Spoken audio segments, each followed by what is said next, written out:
colegas, familia.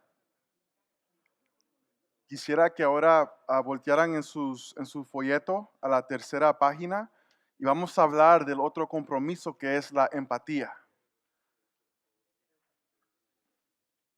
La empatía. La página número 3. Quisiera comenzar con hacerles esta pregunta. ¿Qué se dice de los jóvenes hoy en día? Si alguien viniera a ustedes y les hace la pregunta, ¿qué se dice de los jóvenes hoy en día? ¿Qué respondieran ustedes? ¿Qué fueron uno de los ejemplos? Irresponsables, ¿ok? ¿Qué más? Sin experiencia, ¿quién más? ¿Tan locos? ¿Qué más? Soñadores, dreamers. Ok, muchos de nosotros podríamos decir que son perezosos, que solo están enfocados en las cosas de ellos, o que tal vez ellos solo se sienten como que si tienen todo el derecho en el mundo, que solo se trata de ellos únicamente. Pues la realidad, familia, nosotros muchas veces venimos a estas conclusiones, a esta realidad, porque no tenemos una conexión relacional con ellos. Porque nos hace falta algo bien clave, que es la empatía. ¿Y qué es la empatía? La empatía no es juzgar, no es ser condescendiente con un joven, no es de darles las respuestas que nosotros pensamos ellos tienen que escuchar para solucionar sus problemas. La empatía va más de eso. Nosotros muchas veces nos olvidamos que una vez en nuestras vidas nosotros fuimos jóvenes. Y como jóvenes, gente también nos daban esos nombres de perezosos, soñadores, que se creían. Y la empatía tiene tres aspectos. Pero antes de entrar a eso, quiero contarle una historia. Había una joven que se llamaba Sarah. Y Sarah, ella era una joven líder que siempre estaba en la iglesia. Todos los domingos ella iba a la iglesia. Ella era una líder comprometida, pero había un problema. Su iglesia era grande, estaba llena, pero ella siempre se sentía sola. ¿Ustedes han pasado por eso una vez en sus vidas? Donde están alrededor de colegas, de familia, de mucha gente y sentirse solo. Ella se sentía sola, ella estaba pasando por problemas en su vida, estaba pasando por una jornada bien oscura. Y empezó ella a tener malos pensamientos. Ella empezó a pensar que tal vez su vida fuera mejor si ella no existiera.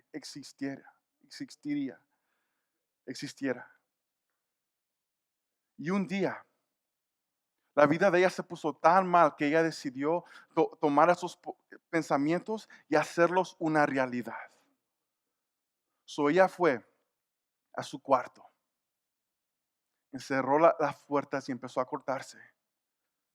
Y empezó a sangrar, a sangrar y a sangrar. Y cuenta la historia que gracias a Dios, los padres de ella que estaban afuera, estaban llegando a casa, llegaron temprano ese día a casa. Y la fueron a buscar y cuando la encontraron, ¿verdad? Tenían miedo, se asustaron, pues llamaron a la ambulancia, la llevaron al hospital y gracias a Dios pudieron salvarle la vida. Y cuando ella despertó, no lo podía creer que estaba viva. Pero se puso un poco preocupada porque dijo que ahora mi iglesia se va a dar cuenta de esta historia, se van a dar cuenta de lo que yo estaba pasando, lo que yo hice y me van a juzgar, me van a criticar. Lo interesante es que la iglesia se dio cuenta lo que había pasado. Y la iglesia tuvo una reacción que muchas veces nuestras iglesias no tienen. Y la iglesia empezó a hacerse como un self-análisis. Se evaluaron ellos mismos y se preguntaron, ¿por qué es que dejamos que esta situación pasara abajo de nosotros, under our noses? Y ellos decidieron como iglesia ir a visitar a Sara. Fueron al hospital. Y cuenta la historia que ellos cuando llegaron al hospital, ella se quedó sorprendida porque estaban muchos miembros ahí. Y ella estaba esperando la crítica, estaba esperando, ¿verdad?, las preguntas. Pero simplemente la iglesia se sentaron con ella y le preguntaron de su historia.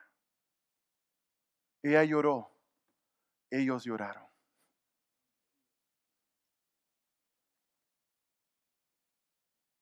Y su vida fue transformada porque la iglesia pudo entender ese concepto de la empatía. Y la empatía la podemos definir en tres partes. Es sentir con ellos o ellas. ¿Y qué quiero decir con esto? Es que nosotros nos ponemos en los zapatos de la persona. Nosotros tratamos de ver cómo la persona se está sintiendo en ese momento. El siguiente, ¿verdad? Es ministerio de la presencia. Y esto simplemente, hermanos, es algo que nosotros muchas veces como líderes luchamos, ¿verdad? Porque nosotros como pastores tenemos todas las respuestas de la vida. Pero lo que los jóvenes están pidiendo, lo que la empatía pide es que uno se siente a la par de la persona, a escucharlos, a soñar con ellos, a sufrir con ellos, a cumplir las metas con ellos. Y el tercero es no juzgar. Y este es uno de los más difíciles, porque es fácil juzgar, es fácil criticar a alguien cuando uno no está pasando por lo que ellos están pasando. Y la realidad es esta, familia. Cada persona, todos nosotros, los que están afuera, tenemos una historia. Todos nosotros somos como somos por una razón. Y la empatía nos ayuda a relacionarnos con la gente. La empatía nos lleva a una conexión. La lástima nos lleva a la desconexión. Voy a repetir. La empatía nos lleva a una conexión. La lástima nos lleva a la desconexión. Y muchas veces nosotros somos expertos en tener lástima de la gente. Oh, pobrecito, están pasando por eso. Pobrecita, está pasando por eso. Por lo que estamos haciendo nosotros es construyendo obstáculos que no nos dejan, una pared que no nos dejan tener una relación íntima con esa persona. Cuando nosotros no podemos sentir lo que ellos están sintiendo y solo venimos y le damos, como se dice, el pat on the back. It's okay, it's okay. La vida se pone mejor. Yo cuando estuve joven pasé por muchas cosas. Voy a orar por ti, exacto. Y muchas veces ni oramos. Solo decimos, vamos a orar, pero ni oramos. La lástima nos lleva a la desconexión. Hay algo que sobresale de este video y es algo que la muchacha mayor dice. Y es que son personas, no proyectos. Son personas, no proyectos. Y muchas veces nosotros en el ministerio como líderes cometemos ese error de tomar proyectos como personas. Y la verdad es esto, familia, que Jesús nos llama a hacer lo que Él hizo y es amarlos, a verlos como ellos fueron criados en la imagen de Dios, como nosotros somos criados. No es de decir, voy a tomar este proyecto de ser el mentor y de ahí termina. Voy a tomar ese proyecto de tal vez solo llegar a las clases de los jóvenes y ahí termina. De mandarle un texto, de solo hacerle una llamada. Nos llama, Dios nos está llamando a más, a tener una conexión íntima. Porque eso es lo que Jesús quiere con nosotros, tener una conexión íntima también. Muchas veces nosotros cometemos el error de asumir, ¿verdad? Pensamos que nosotros pasamos por lo mismo, como dije, ¿verdad? Antes. Ellos van a crecer, todos pasan por eso. Pues la realidad es que nuestra responsabilidad como líderes es, ¿verdad? Es definir la realidad. Y solo porque uno pasó por eso no quiere decir que las cosas son iguales para los jóvenes hoy en día. La década en cual nosotros vivíamos nuestra juventud no es la misma hoy en día. La gente no se viste así. La gente se viste diferente. ¿Verdad? Antes nosotros teníamos pelo y ahora ya no. Nos tenemos que acordar, familia, que todos nosotros fuimos jóvenes y nosotros queríamos contar nuestra historia. Y como líderes responsables, es nuestro deber definir la realidad. ¿Y qué es la realidad de los jóvenes? La realidad es que hoy en día, aunque lo aceptemos o no, los jóvenes, los muchachos crecen 5 años después. 5 años después se casan. 5 años después tienen hijos. No era como en los tiempos de antes, en las generaciones antes, décadas antes, cuando nosotros estamos acostumbrados a ser responsables a una edad menor.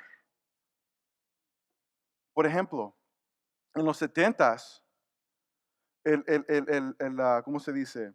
Las muchachas, el median age para casarse de las muchachas era 21 en los setentas. Ahora es 26.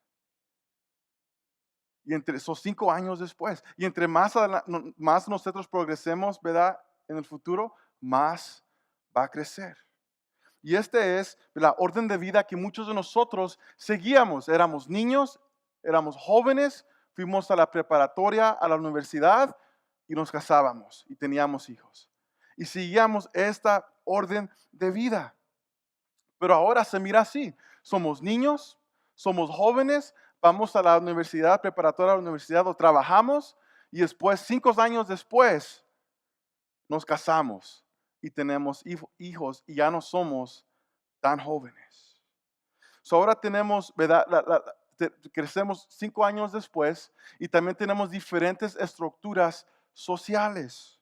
¿Verdad? Y no existe un estigma social, familia, que diga que no puedas, ¿verdad?, hacer la vida de forma diferente a la estructura popular o la estructura que nosotros crecimos siguiendo. Ahora hay más opciones. ¿Verdad? Ahora, antes, esta era la estructura, ¿verdad? La preparatoria, universidad, trabajo, matrimonio e hijos. Y ahora es así. Ahora, después de la preparatoria, tal vez mucha gente decida no ir a la universidad, pero se van a ir a trabajar. O tal vez van a tomar un año de vacaciones y se van, ¿verdad?, a Europa, no sé. O tal vez muchos, ¿verdad?, después del colegio, en vez de ir a trabajar directamente, se van a vivir con sus padres o con sus suegros. ¿Verdad? Hay tantas opciones y hoy en día, en vez de casarse y tener hijos y después tener hijos, muchas veces tienen hijos, no se casan, viven juntos y tal vez se casan. Esta es la realidad que nosotros vivimos hoy en día. Crecen 5 años después, tienen diferentes estructuras sociales, pero menos apoyo personal. Había una joven que dijo, cuando el momento donde nosotros más necesitamos el apoyo de los adultos es cuando el adulto toma un paso atrás y mejor apunta el dedo y solo critica. Esa es nuestra realidad, familia. Los 28 son los nuevos 18. ¿Y qué quiero decir con esto? Quiero decir que tal vez un joven tenga los 28 años cronológicamente, tenga el cuerpo de uno de 28 años, la cara de uno de 28 años, pero la realidad es que estoy emocionalmente y socialmente tengo la edad de uno de 18 años. Esta es la realidad que nosotros vivimos hoy. Y tristemente, los jóvenes se sienten mal por eso, se sienten mal porque ellos están viviendo esta realidad. Había una joven de 28 años que era terapista y apenas estaba sacando su maestría. No estaba casada, no tenía hijos, vivía en un apartamento sola y un día ella se sentó con su pastor y empezó a contarle todo esto. Y ella que se sentía avergonzada al decir al líder esto. Ni le quería decir más. Pero lo interesante es que el pastor, en vez de criticarla y decirle, sí, ya estás vieja, tienes que casarte, le dijo, ¿sabes qué? No te sientas mal porque esa es la realidad que muchos de nosotros estamos viviendo hoy. Tú no eres la única. Y esta respuesta ella se quedó sorprendida y le dijo, gracias. Porque mis expectativas cuando vine acá a contar esto eran muy diferentes a lo que yo esperaba, a lo que estoy recibiendo. Los jóvenes hoy en día llegan tristemente a conclusiones falsas de ellos. Pero antes, how do you go back?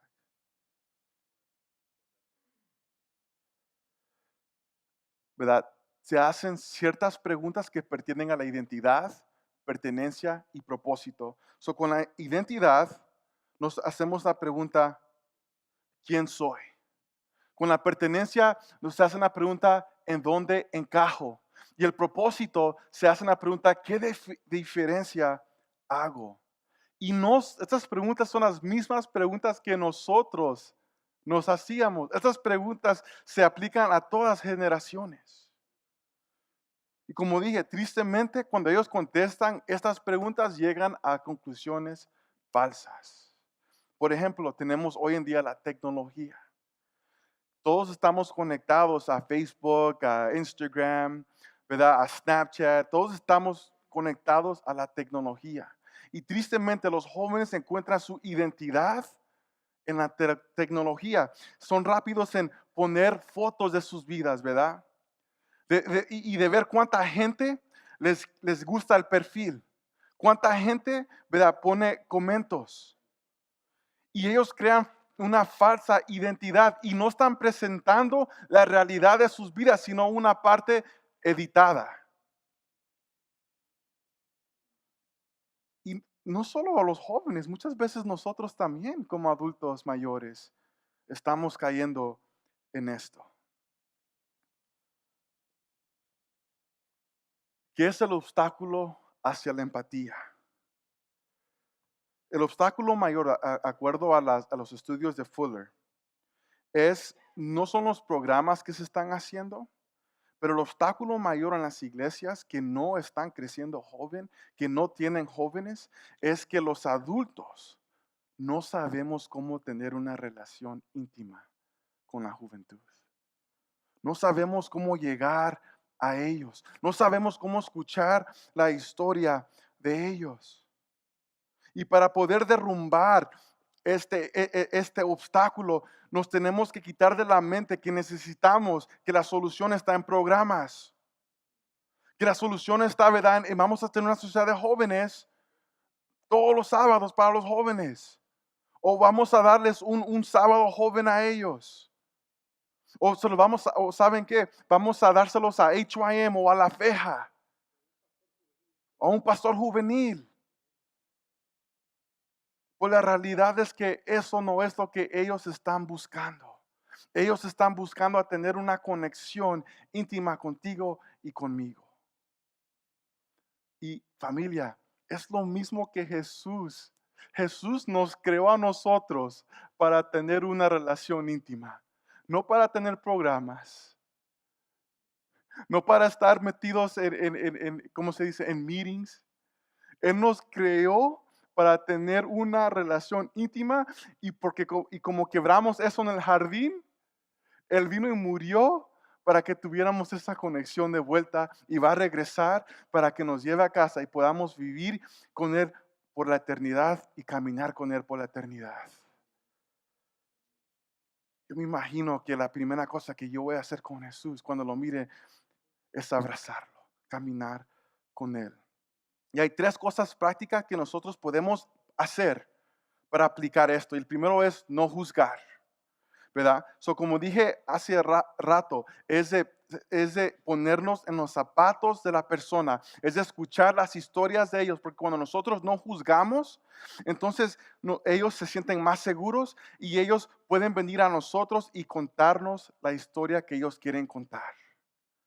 No solo los sentamos con ellos cuando los vamos a borrar de la iglesia o cuando alguien les da una queja de ellos, pues nos sentamos a escuchar la vida de ellos. La otra es, cuéntame más. Muchas veces, como dije hace rato, como pastores, como líderes, cuando alguien viene con problemas, le queremos dar las soluciones. Pero la realidad es que muchas veces la gente solo quiere que los escuchemos. Imagino que muchos de nosotros acá también hemos pasado por ese momento, ¿no? Cuando solo queremos que alguien nos escuche, que alguien escuche nuestra historia, que alguien escuche lo que estamos pasando, que no nos digan nada, que simplemente nos escuchen. Y es algo que ellos quieren. Y el tercero es, la pregunta es, ¿en dónde aparecen los jóvenes en su calendario? Y familia, otra vez, con esto no es que vamos a tener más sociedad de jóvenes, no es que vamos a tener un sábado juvenil o una semana de evangelístico juvenil. De eso no estamos hablando. Estamos hablando de a dónde caen los jóvenes en el plan de iglesia, de la misión. Cómo ellos pueden ayudarnos como iglesia a salir adelante. Cómo ellos como iglesia nos pueden ayudar a nosotros a cumplir la misión de Dios y es proclamar las buenas nuevas de Cristo Jesús. Thank you, Brian, so much for sharing, man, and for being so transparent. No siempre nos salen bien las cosas, ¿no? Como iglesia. Y, y los jóvenes lo notan y duelen a causa de eso. Una preguntita, yo tengo muchas preguntas aquí que hacerte, pero queremos mantenernos enfocados.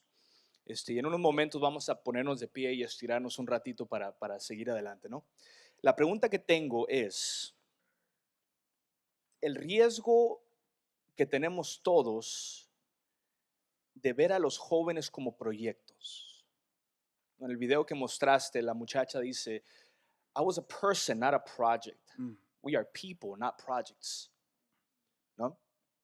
¿Cómo podemos evitar en nuestro trato con los jóvenes caer en ese error de verlos como proyectos y quizá qué papel juega la humildad de nosotros como pastores para no verlos como proyectos? La verdad, yo caigo en el mismo error, porque no sé si lo estoy contestando bien, pero muchas veces el ministerio es un trabajo. Me tengo que ganar mi cheque. Y me olvido que Dios no me ha llamado a ganar un cheque, Dios no me ha llamado a mantener, ¿verdad?, el status quo, pero me ha llamado a reflejar el carácter de Él. So, I mean, that's es lo que yo puedo contestar, porque yo caigo en lo mismo, muchas veces miro tristemente a la gente como proyectos y no como gente. Thank you, Brian. ¿Alguna pregunta o comentario, pastor? No sé si está el micrófono por ahí, si alguien me puede ayudar. Muchas gracias. Micrófono porque queremos que todo salga en el video más adelante, ¿no? ¿Cómo, cómo podemos balancear como pastores el empatizar con el empatizar, como decía ahí, que respondan esas preguntas, de quién soy, dónde pertenezco, cuál es mi propósito? Y el hacer, porque yo he visto que a veces nos vamos con el empatizar, tenemos relación con los muchachos o con los que sean, pero no hacemos más que eso, Como pastores es mi desafío, voy a decirlo así, de que me puedo ir más por hacer y no relacionarme, o me puedo ir por relacionarme y no hacer. Yo veo que Jesús tenía ese balance. Él oraba, él pasaba tiempo, les enseñaba a orar, pero también les enseñaba a hacer. Y los conoció, por eso les dio nicknames, a cada uno de ellos, porque los conocía. Y tú le das sobrenombre a alguien que tú conoces. So how can we? Y yo veo ese desafío, porque este desafío ahora que yo veo es que el relacionar, nos podemos ir más por eso y ya no enfocarnos en, y lo voy a decir, en evangelismo, en esto y lo otro, en hacer. Pero venimos de esa cultura de hacer y quizá yo pueda estar redefiniendo, definiendo a alguien mal, en eso. So how can we keep balance, You want to jump on that? It's just, somewhat, en parte. Um, yo pienso que sí, Jesús tuvo un balance, pero la hermana White dice que solo el método de Cristo va a traer gente a Él. Y ese método que era, caminó, se acercó, escuchó las historias de la gente. ¿Verdad? Ellos sabían que Jesús, para ellos, Jesús le importaba a ellos. Y pienso que es muchas veces nosotros que estamos, los han enseñado a resultados rápidos y es un proceso. Por ejemplo, su servidor, el pastor Granados, que fue el pastor de jóvenes, si lo miran no le digan nada, que me dio las llaves. Él fue un proceso. Yo no cambié a ser un buen líder. Yo no entregué mi vida a Jesús de repente. Fue un proceso largo. Y por la gracia de Dios estoy acá. Y muchas veces nosotros solo queremos que cambien ya, ¿verdad? Pero es un proceso largo. Para cambiar la cultura, el DNA toma tiempo. A mí los discípulos no lo agarraron, no captaron lo que Jesús estaba tratando de enseñar hasta después que Él murió. Hidel has a comment over there y en lo que viaja el micrófono, yo digo que las acciones, yo pienso que la tenemos en nosotros como pastores, vamos a actuar. El punto es cuando actuamos sin empatía, ¿no? Hay que primero tener la empatía para saber cómo actuar, porque si no, como dijiste tú, definimos a la persona por ellos sin necesariamente escucharlos y ver cuáles son las necesidades en sí. La acción yo pienso que está en todos nuestros corazones, vamos a hacerlo, somos soldados, ¿no? en el Evangelio, pero el hacerlo sin empatía yo pienso que es el peligro. Ya, Pablo está hablando de cómo hacer una cosa sin dejar de hacer la otra, ¿no? Y siento que la empatía es algo así. Como pastores sí vamos a tener que hacer, tenemos que llenar el calendario, pero a veces siento que el calendario es más nuestro orgullo propio que el beneficio de la iglesia. Yo me veo bien y si yo me veo bien, entonces no puedo gastar tiempo en la empatía de los demás. Así que siento que cuando nosotros no podemos combinar las dos cosas, sería bueno que hiciéramos un chequeo de nuestro ego y ver, ok, porque si paso 5 horas contigo hablándote de tu vida, eso no se va a ver en los resultados. No se nota. Y eso me voy a ver mal yo. Claro. Entonces, yo creo que tenemos que encontrar ese balance en el cual podemos hacer una cosa sin dejar de hacer la otra y retener no solamente a nuestros jóvenes, retener a todo mundo dentro de nuestra iglesia. Perfecto.